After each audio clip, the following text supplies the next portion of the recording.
Caros amigos e amigas, irmãos e irmãs de caminhada, muita paz a todos. É o que nós vos desejamos. Mas nesta oportunidade, um novo reencontro, e a oportunidade de hoje nos traz aquela segunda parte daquilo que tratávamos, na semana passada, com o tema Nos Bastidores de uma Emergência. É claro que nesta oportunidade nós não estamos aqui para falar dos bastidores de uma emergência hospitalar, Não é sobre isso que nós estamos tratando aqui. É de uma emergência sim, mas é de uma emergência planetária. E por que nós chamamos de uma emergência? Porque, a depender das escolhas que nós fazemos, nós salvamos nossa oportunidade aqui no planeta, ou nós perdemos esta oportunidade encarnatória. Na emergência é isso que acontece. Quando estamos no pronto-socorro, diante da gravidade de um caso, do estado de um paciente, a depender da escolha certa ou a depender da escolha errada, você salva aquela vida ou você perde aquela vida. Aqui estamos falando de salvar ou perder uma outra coisa, e de uma dimensão muito maior, que é exatamente em relação a esta oportunidade encarnatória. É uma emergência também num outro sentido, porque nós estamos no final dos tempos, como as Escrituras já de há muito tratam a respeito. Foi tão profetizado nas Escrituras e quase sempre ainda muito pouco compreendido o que significa essa questão do final dos tempos. Mas a doutrina espírita, ela caracteriza essa transição, esse final dos tempos, como uma transição planetária. Uma transição de um mundo de provas e expiações para um mundo de regeneração, onde nós esgotamos aquilo que é inerente e consequente à realidade de um mundo de provas e expiações, para alçarmos a condição de irmos ao mundo de regeneração. É nesse sentido que o final dos tempos para nós espíritas, ou para a doutrina espírita, ele tem essa abordagem diferenciada. E nesse sentido, o que nós vamos trazer? Para a exposição, para essa segunda parte, esse complemento da exposição da semana passada, nós estamos ainda utilizando-nos do capítulo 20 do Evangelho de Mateus, esse mesmo capítulo explicado no capítulo 20 do Evangelho segundo o Espiritismo, onde trata a respeito dos trabalhadores da última hora. E nós pegamos do capítulo 20 do Evangelho segundo o Espiritismo exatamente o quê? Aquele tópico, o item 4, que fala a respeito da missão dos espíritas. Por quê? Por que exatamente esse tópico? Porque cremos não só na importância que isso toma para nós espíritas, mas na importância que isso tem de nós compreendermos o que de fato se passa na Terra, nós compreendermos qual é a postura que nós espíritas, que nós cristãos, a postura de um verdadeiro cristão, diante daquilo que se passa nesse nosso processo, nesse nosso momento encarnatório. E nós utilizamos estamos usando por ilustração aquela parte do Evangelho onde fala a respeito da tempestade. Não ouvis a tempestade que deve dominar o velho mundo e tragar a soma das iniquidades terrestres. Esse pequeno trecho do capítulo 20 do Evangelho segundo o Espiritismo, esse tópico, missão dos espíritas, ele é absolutamente preciso e muito ilustrativo para aquilo que nós nos propomos a falar nesta oportunidade. Pois bem, meus amigos e meus irmãos, esses tempos de transição que são chegados, são tempos, na verdade, de escolhas, em que as escolhas determinam o nosso fracasso ou determinam a nossa vitória. Ou quem sabe nós poderíamos dizer, determinam a nossa necessidade de recomeçar ou determinam a nossa possibilidade de continuar. Ou seja, a necessidade de retornar e recomeçar tudo de novo, ou a necessidade de nós podermos seguir adiante. E seguir adiante em planos de quê? Em planos de uma regeneração, que é essa nova proposta para um novo momento para a humanidade na Terra. E isso não é uma coisa de menor importância. Isso não é uma coisa sem importância. Muito pelo contrário. Porque a depender, de como nós nos colocamos, das escolhas que nós fazemos, recomeçar implica no quê? Na continuidade dos sofrimentos depuratórios, ou então seguir. Seguir implica na continuidade, mas para novas experiências regeneratórias. É por trás dessas duas abordagens, continuar nos sofrimentos depuratórios ou alcançar uma condição para novas experiências regeneratórias, é que está por trás dessa questão do chamado processo, do aproveitamento desse momento encarnatório que nós temos. Num dos horizontes, são dois horizontes, num dos horizontes está a certeza da continuidade dos sofrimentos que nós ainda partilhamos individualmente ou coletivamente aqui na Terra. No outro horizonte, nós trazemos a ruptura com esse ciclo de sofrimentos. Então, manter-se nele ou romper com ele depende única e exclusivamente das escolhas que nós fizermos daqui para frente. A partir de uma nova disposição interna da alma. Isso é um processo interno da alma. Enquanto nós ainda estivermos olhando para as questões materiais que nos envolvem na Terra, sem considerar o nosso interior, a nossa intimidade de espírito, nós ainda estaremos navegando, remando, mas sempre no mesmo lugar. Então, essa disposição interna da alma, ela implica uma nova mudança. E é nesse sentido que nós devemos enxergar que nós temos hoje essa alavanca do progresso, temos uma alavanca do progresso chamada esse tal Covid-19. A Covid-19, ou coronavírus, que nada mais é do que uma versão renovada de um vírus que já é conhecido, ou que já era conhecido. Um vírus da família do coronavírus. Não é nada novo para os homens de ciência. E sendo algo que não é novo, sendo algo que já era conhecido, o que nós vamos antever nesse caos que se instalou? O despreparo das pessoas, como fruto de um descaso por parte de uns, ou a indiferença por parte de outros. Por que dizemos isso? Porque já era algo conhecido, não é algo novo, algo que já existia, de uma família de vírus já conhecida.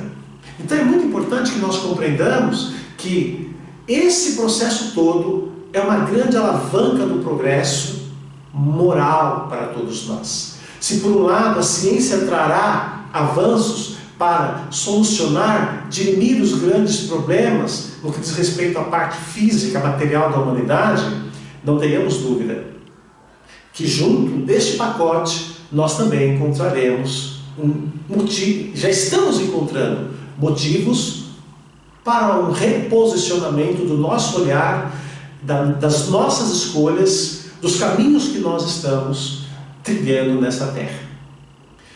E por que é importante nós considerarmos isso? É importante nós considerarmos isso porque se nós lembrarmos daquela frase que nós utilizamos, da tempestade que deve alcançar o mundo e reduzir a nada a soma das iniquidades terrestres, se nós vemos que houve despreparo de um lado, descaso, indiferença do outro, nós teríamos que chegar a qual conclusão? Nós teríamos que chegar à conclusão de que a tempestade chega, como chegou. Só que pega de surpresa, quando nós nos encontramos imprevidentes, ou não fomos previdentes em relação às questões de ciência, às questões da matéria, mas também temos que considerar uma outra tempestade. Aquela tempestade que diz respeito ao plano moral, à intimidade de todos nós. Aquela tempestade que nós vamos encontrar na referência lá no item 4 do capítulo 20 do Evangelho segundo o Espiritismo, um tópico, missão dos espíritas, dizendo que essa tempestade deve o quê? Assolar o velho mundo. E vamos considerar por velho mundo o nosso mundo interior. Em verdade, meus amigos, ei-la aí, ou seja, essa tempestade, bem juntinho de todos nós.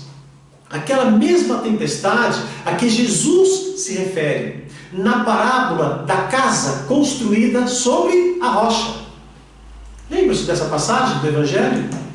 Quando Jesus se refere sobre caiu a chuva, transbordaram os rios, sopraram os ventos, e o que aconteceu? E a casa não caiu. Com todo esse cenário, ela se manteve firme. Em verdade, meus amigos, ei-la a chuva aí. Não a chuva fisicamente falando, mas a chuva moral presente na minha vida, na sua vida, na vida de todos nós. Mas como vemos dessa passagem do Evangelho, a única casa que não caiu foi exatamente aquela construída sobre a rocha. Ou seja, aquela casa que tinha um lastro moral, ou que tem o lastro moral sobre o ensino de Jesus. E cremos que está aí o grande problema que o coronavírus está levantando nesse intenso processo de transformação da humanidade. A transformação de uma humanidade com tantas conquistas materiais, com tanta evolução tecnológica, com tanta rapidez nos processos, com tanta conectividade em tudo, mas uma humanidade que não sabe. Veja o paradoxo das coisas. Não sabemos se priorizamos a vida ou se priorizamos a economia. Temos dado o exemplo, vejam bem, que o homem se vê, quando eu digo homem, estou dizendo nós, eu, você, todos nós. Se realmente, vamos pegar uma analogia, como alguém carregando 2 mochilas nas costas, diante de um caminho apertado, que é uma referência que vamos encontrar também no Evangelho de Jesus. Mas num caminho tão apertado, que não dá para nós passarmos com as 2 mochilas nas costas. Ou aquele homem leva a mochila com a vida e o que ela representa, ou ele leva a mochila com a economia e o que ela representa. A mochila da vida a representar o que ela significa para o espírito. A mochila da economia, aquilo que ela representa para o homem. Numa escolha está o que ela representará para a trajetória do espírito imortal, todos nós. Noutra escolha está o que ela representará para a vida do homem material, ou seja, o homem carnal. E é por isso que nós dizemos que nesse cenário, meus amigos, é óbvio que a medida do equilíbrio seria o mais desejável para todos. Ninguém está dizendo se A ou B é o mais importante. O que nós estamos querendo dizer é que nem sempre, diante de um caos que se estabelece, nem sempre, diante desse desespero, o equilíbrio se mostra para os homens de bom senso. E é nesse cenário que nós temos que considerar que nós não podemos ter uma visão simplista, a visão de que tudo se resuma a um vírus. E é por isso que reiteramos que muito além do que vemos de uma pandemia, muito além das questões sanitárias que lhe sejam afetas, muito além das questões de política, de governança, existem complexos processos de ordem espiritual. A doutrina espírita, ela nos favorece essa visão. ela nos ajuda a compreendermos o que vemos, não apenas do lado material que nos toca, mas do lado espiritual que abarca todos nós, antes mesmo de aqui chegarmos e depois de quando daqui partirmos. E esses processos são de tal complexidade que eles demandam muita oração em momentos sensíveis como esse, muita vigilância e muito discernimento. Por quê? Muito simples, meus amigos. Porque em momentos de grave convulsão social, de grave convulsão global como esse que estamos vivendo, que alcança o mundo material e o mundo espiritual também, porque não pensem que essa raia de sofrimento alcança apenas os homens ou nós que nos encontramos encarnados. Alcançam também aqueles que estão do outro lado da vida. Familiares, amigos, conhecidos, que se interessam por nós, que torcem para que nós façamos as melhores escolhas. Porque eles do outro lado da vida já sabem qual é a realidade que nos espera, assim como a realidade que os esperou quando daqui partiram. Em momentos como este, é muito comum nós encontrarmos ou nos vermos diante do risco de cairmos novamente, vitimados pela ação de oportunistas, quer sejam eles encarnados, quer sejam eles desencarnados. Mas muito mais grave do que isso, muito mais sério do que isso, é o risco de nós cairmos nas tentações de nossas próprias ilusões. A ilusão de soluções fáceis, sem sofrimentos, diante de problemas tão complexos como esse que nós vivemos, e que fazem parte ainda da nossa realidade e da nossa trajetória de espíritos imortais, em processos reencarnatórios, em planos ainda tão materializados como a Terra. Todos temos os percalços ainda da evolução, percalços enquanto individualidades nesse processo evolutivo, mas também temos percalços de evolução enquanto coletividade. Individualidades e coletividades. Enquanto coletividade, meus irmãos, temos que considerar que nós elegemos aqueles que nos representam, mas não deixamos de ser responsáveis pelas decisões políticas que alcançam a coletividade. Não deixamos de ser herdeiros do resultado das nossas próprias escolhas. E é por isso que desde o final da década de 30, mais precisamente 1938, o nosso irmão Emmanuel, benfeitor espiritual, conhecido por todos nós, ao prefaciar a obra Brasil, Coração do Mundo, Pátria do Evangelho, já nos alertaram que nessa hora amarga para a humanidade, ele estava se referindo à década de 30. Imaginemos o que ele não estaria dizendo para o momento que estamos vivendo agora.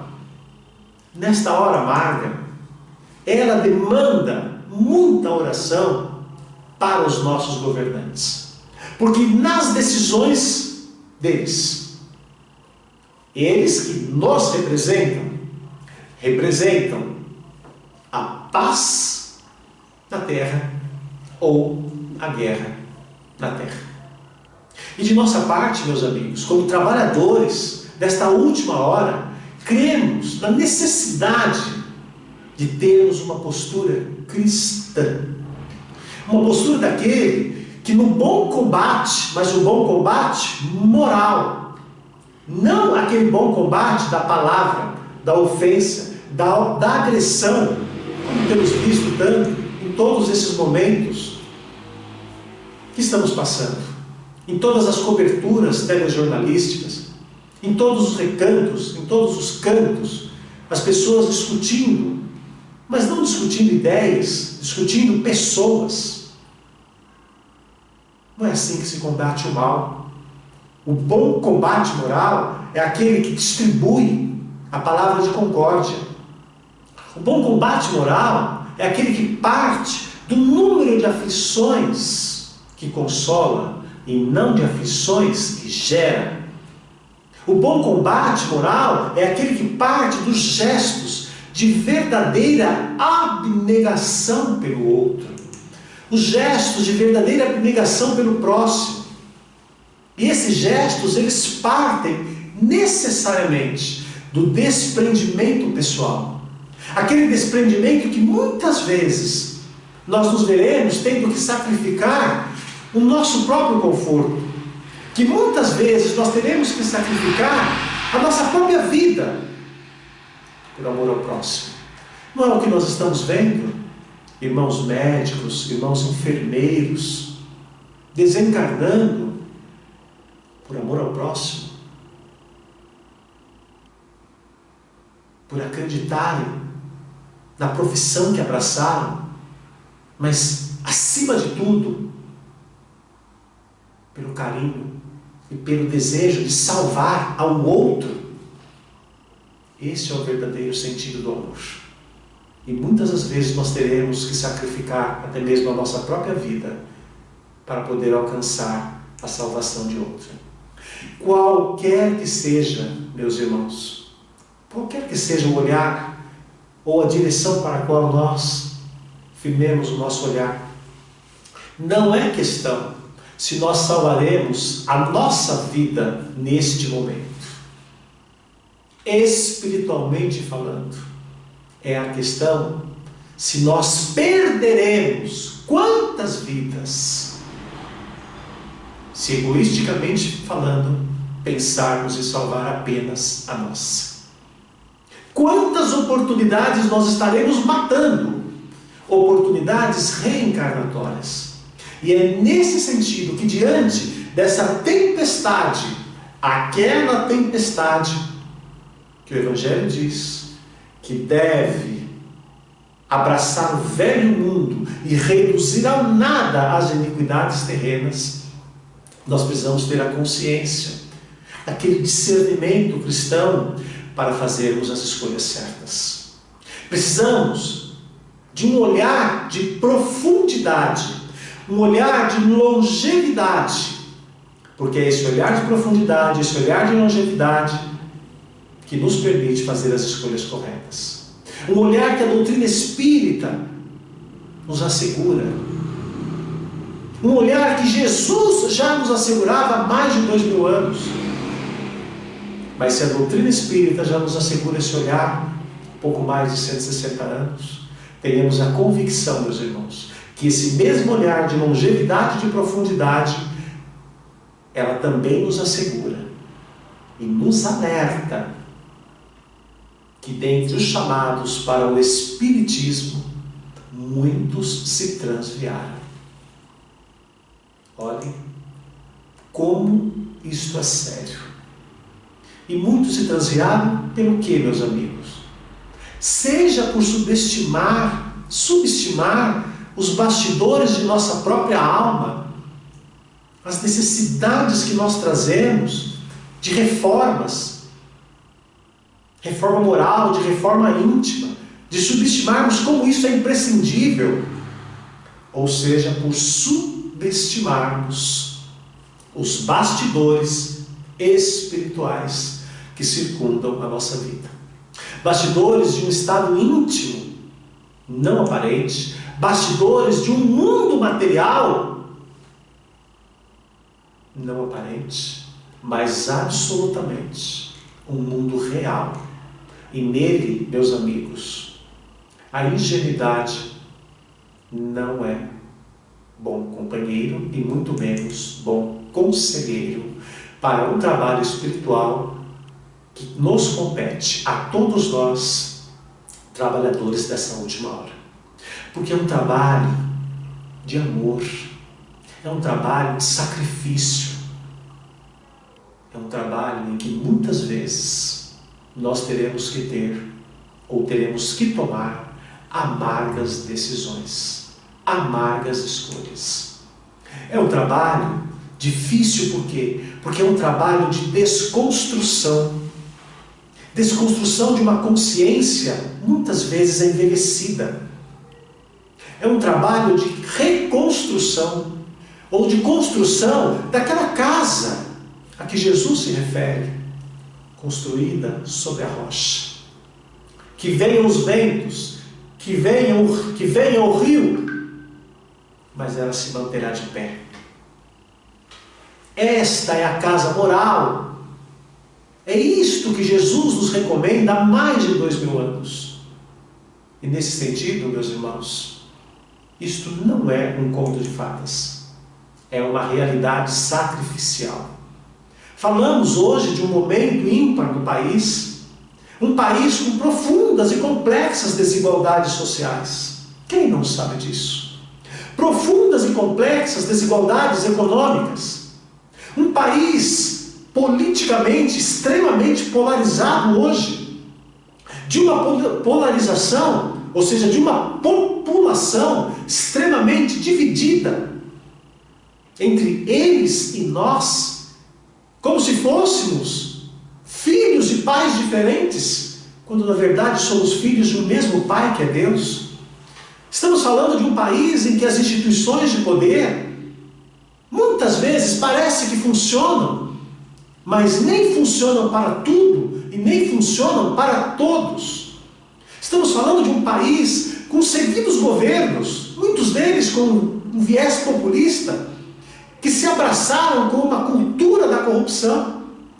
Estamos falando de uma cultura, de um abandono de saúde pública, de um desprezo pela educação, de um descaso pela ciência, de um povo que diante desse cenário tão difícil, muitas vezes se vê tentado a se render a um discurso de um armamentismo, como se as armas nesse mundo fossem a solução para problemas dessa natureza. Quando todos nós sabemos que as armas no mundo só tiraram vidas e só mataram oportunidades. Armas e arbítrios que nesse mundo sempre foram a fórmula perfeita para o caos. E cuja história demonstra que exatamente daí é que surgem as grandes rupturas democráticas e o grande desperdício de oportunidades na Terra. E esses grandes arbítrios do poder, meus amigos, ou diante desses grandes arbítrios, nós haveríamos de nos perguntar, ou haveremos de nos perguntar, onde está o verdadeiro espírito cristão? Governos não nascem governos. Governos são reflexos de uma sociedade. São espelho do que individualmente ou coletivamente nós pensamos.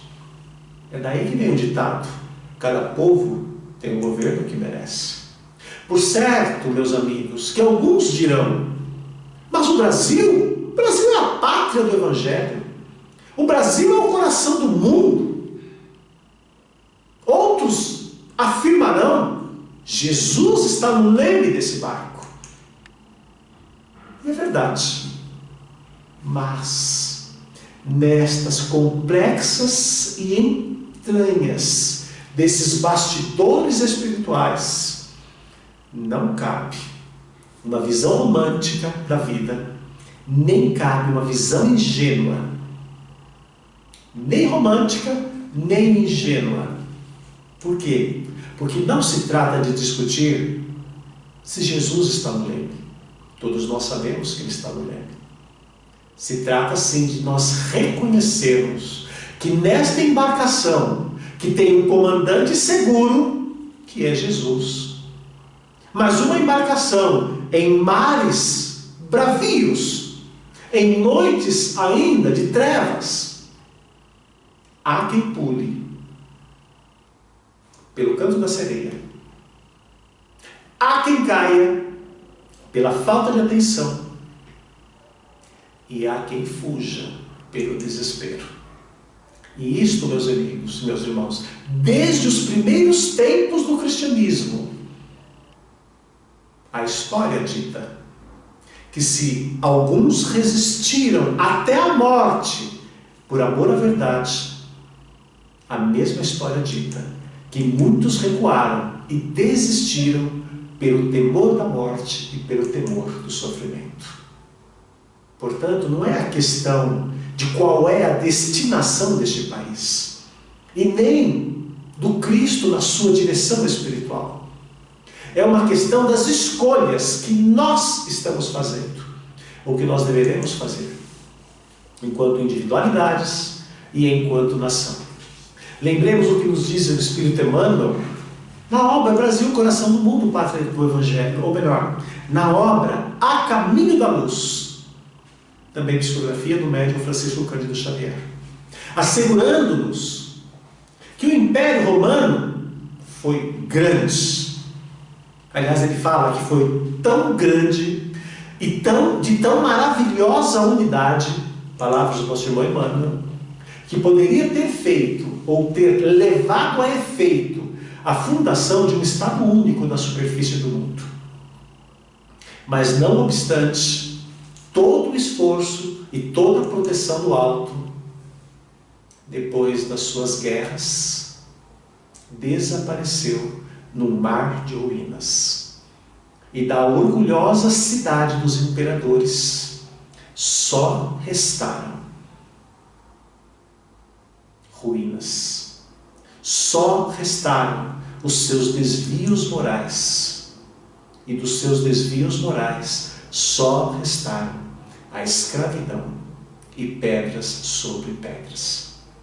É inegável que o Brasil tem essa semente do Evangelho, que essa semente do Evangelho de Jesus encontrou nessas terras as mais auspiciosas condições. Também não se nega, não se haverá de negar, que por suas características, essa terra, por sua geografia, por seu clima, de fato, se apresenta como um grande celeiro do mundo. Nem se nega que por suas dimensões maravilhosas, essas dimensões continentais, por seu povo de uma hospitalidade ímpar, é um grande coração do mundo. Mas, meus amigos, não se vive de sonhos. O sonho termina aí. E o sonho termina quando a realidade se impõe. E nela, o que se impõe é que não há céu sem a glória, e não há glória sem o sacrifício, e nem o sacrifício sem renúncias. Roma poderia ser, mas não foi. O Brasil pode ser, mas ainda não é.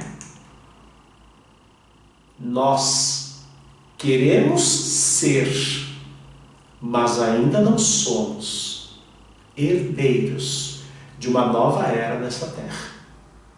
Nossas escolhas é que determinarão o que será para nós.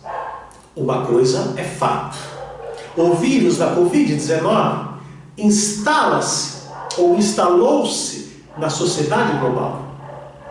Mas ele passará muito mais rápido do que o vírus do egoísmo, que o vírus do orgulho, que o vírus da vaidade. E estes, melhor dizendo, não são as máscaras que previnem. Aliás, as nossas máscaras quase sempre escondem.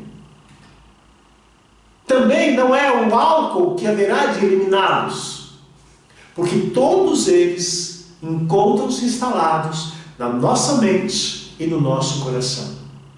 E é deles que decorre toda doença da alma, na forma da prepotência, na forma da arrogância, na forma da maledicência, na forma da hipocrisia, e é a indiferença, e na forma da indiferença para com o sofrimento do outro, quando tentando priorizar a nossa vida, subestimamos a necessidade do próximo. Todas estas, meus amigos, são as doenças que ainda fazem parte da alma. As máscaras não previnem, mas muitas máscaras escondem.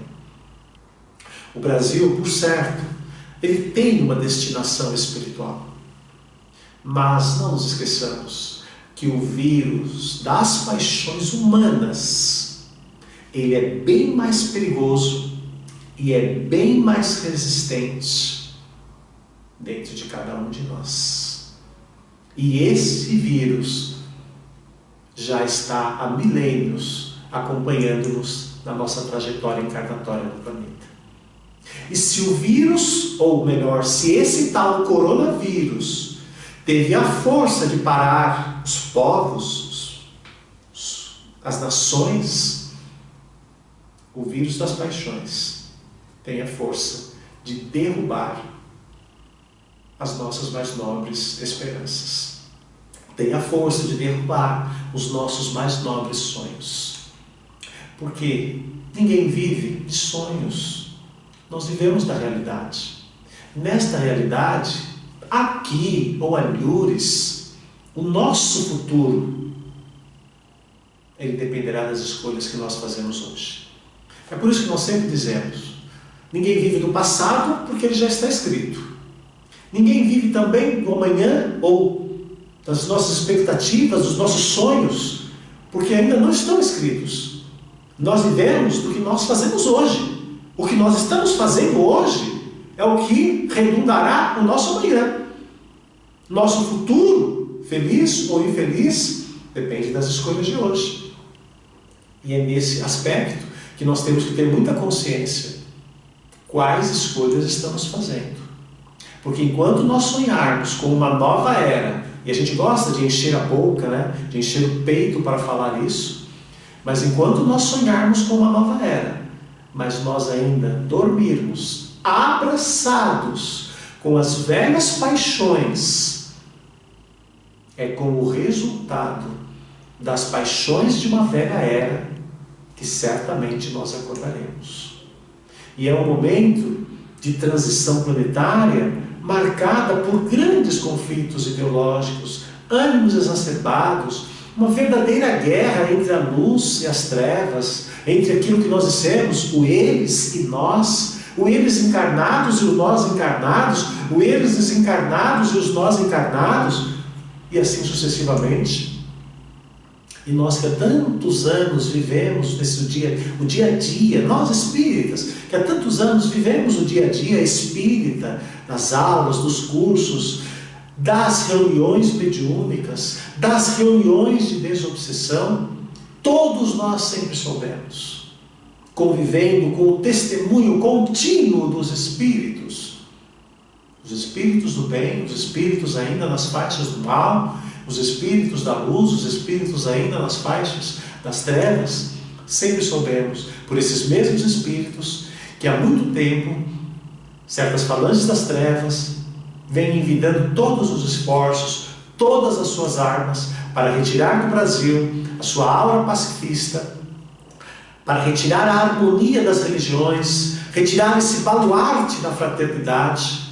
E nessa guerra, o pior inimigo não é o que é mais forte, mas aquele que você subestima.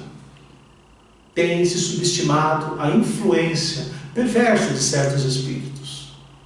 Tem se subestimado a importância e a necessidade da influência benéfica de outros. Mas não devemos subestimar principalmente a influência daqueles que atuam nos bastidores dos poderes políticos na Terra, determinando os destinos dos povos, determinando a felicidade ou a infelicidade de milhares. Não são espíritos que devam ser subestimados. E temos que compreender, ou melhor, nos relembrar daquilo que Jesus já nos alertava, quanto à imprescindibilidade da oração, da vigilância constante. Não de vez em quando der, a hora que eu lembrar. Esses espíritos, eles não são deuses, como muitos querem ser.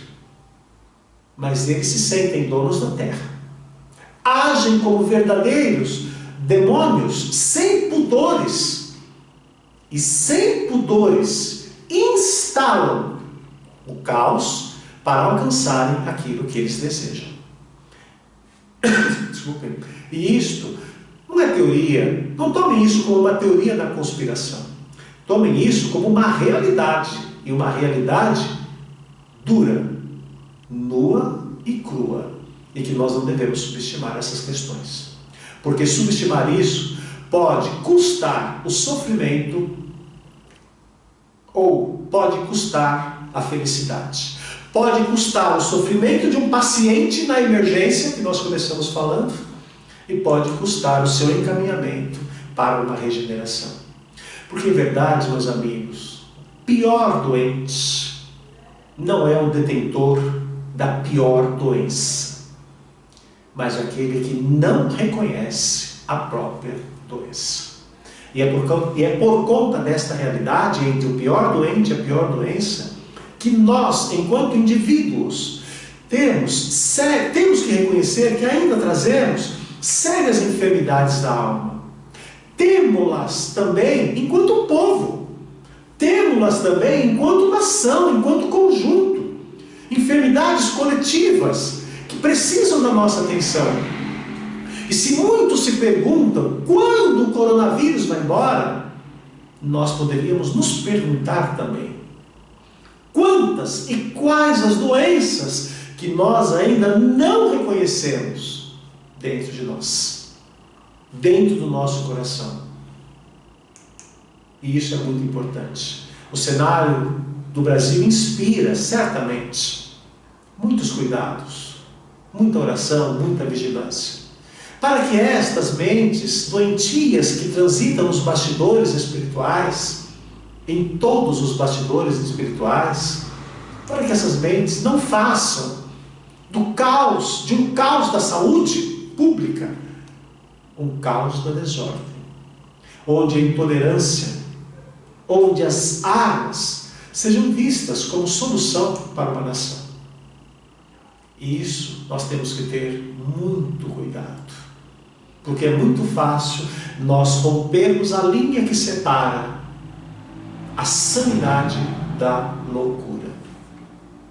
Mais do que nunca, as orações precisam estarem sempre a postos. Mais do que nunca, nós sabemos que sobem aos céus orações e mais orações por uma vacina, mas que subam também orações arrefecendo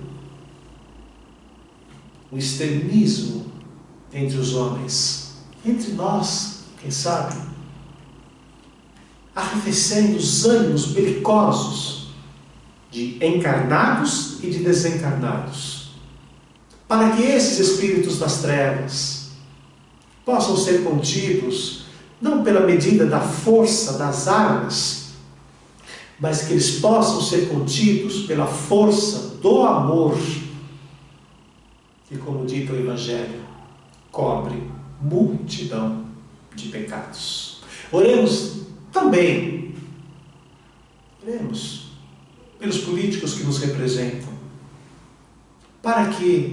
porque se de um lado todos nós sabemos que a vacina virá da parte da ciência, tenhamos a certeza que é da política que virá a paz social. Mas oremos também por nós, todos nós, para não cairmos nas tentações ou para não cairmos no canto da sereia política, porque se a política nobre é o que gera os destinos de um povo ou dos povos, a vil política é a que perde o destino dos povos.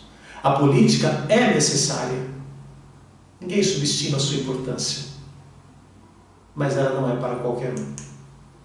E em tempos de convulsões, mergulhar nesse território hostil da política também não é para qualquer um.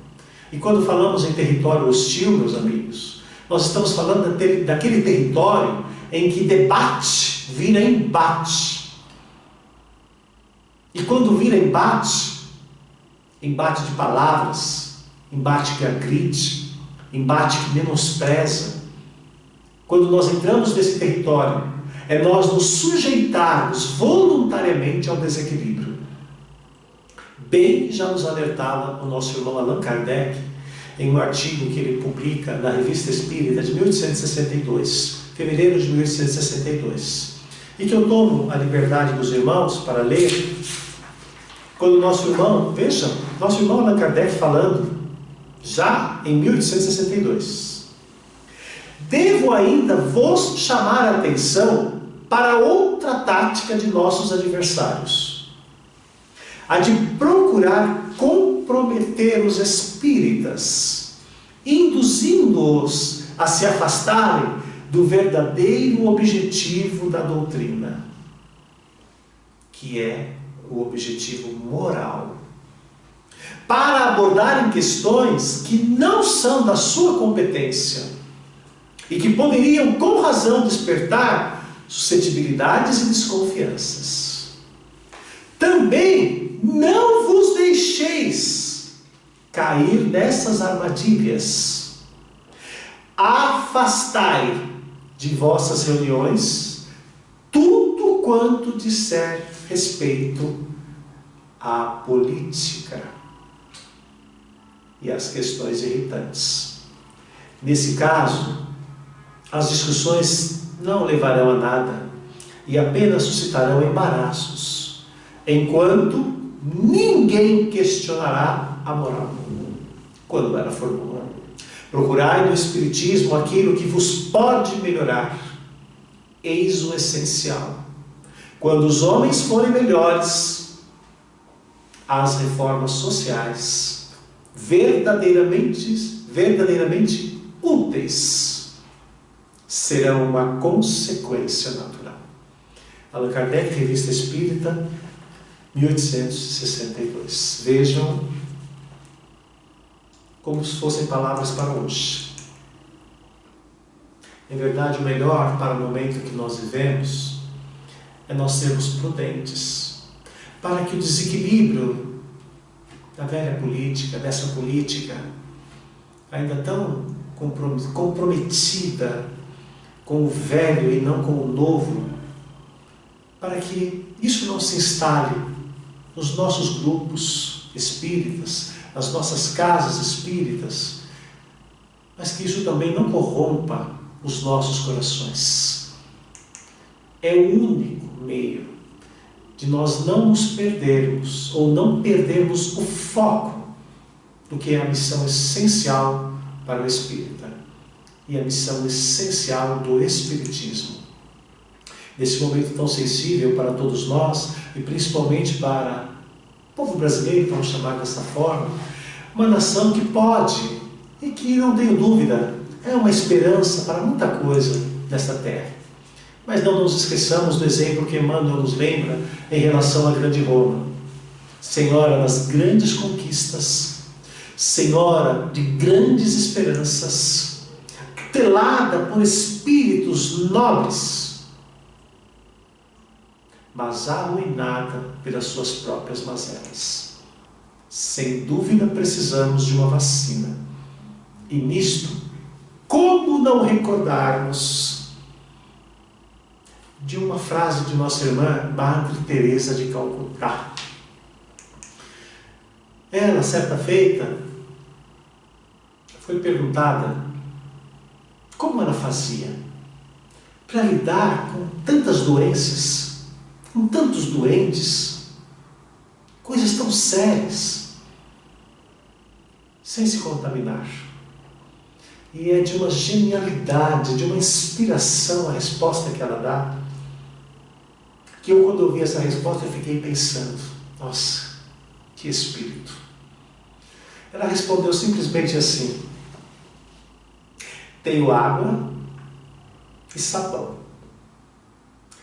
com uma medida de amor.